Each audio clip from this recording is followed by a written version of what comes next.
in my conversations with local governments in Colorado, and I would say that this is probably the case for most places in the country, but it seems to be particularly rich in something that Coloradans are talking about, at least in government, is these apparent two groups. One that likes Colorado the way it has been.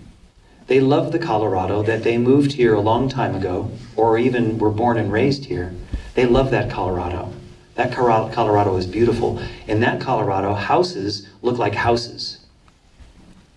They have roofs like this. And they're smaller. This conversation I had with the Lyft driver over here. It's a house. It's not a dentist's office. And it's talking about this modernist thing that is everywhere right now. And then there's another group. And the other group tends to be people that have shown up a little bit more recently, that have moved here more recently. However, whatever recent means to this particular community. But tend to be a little bit more forward-minded, tend to be a little bit more, yes, I get how things have been, but a bunch of those things aren't really working and they're not sustainable. So we need to make some changes. So we're thinking into the future. So here is who we are. Who are you? This is honoring the past. This is all the stuff that has led up to this point. This is why it's so hard to take a barn down or take that particular ugly house on the corner down, because that was Monica Simpson's house. Do you know who Monica Simpson is? You don't? And there's a lot of narrative density into that particular house. But there's what ails thee, which is that house has to come down. It's filled with mold, and we need to take that down, and it's a big lot. And do you realize how many people are moving to Westminster right now? They need places to live. We need to put a fourplex there.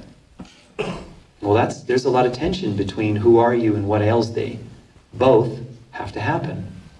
Well, there's also this one. So what ails thee is honoring the present. That's where we're all right now. That's where things that aren't working, and we need to do something about it. And then there's this third one. What could we be? So those three questions are what I do when I do a full narrative inventory of an individual or a group, a company or a municipality, is it needs to be the past, present, and the future.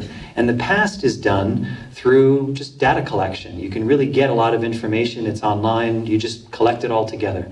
Talk to people, write down what they're saying, all of those things. What ails thee tends to be, what are people complaining about in the world? What are the Lyft drivers saying?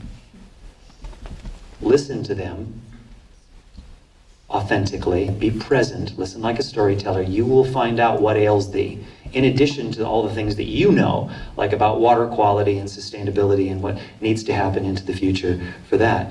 Then we get into this imagination of the future.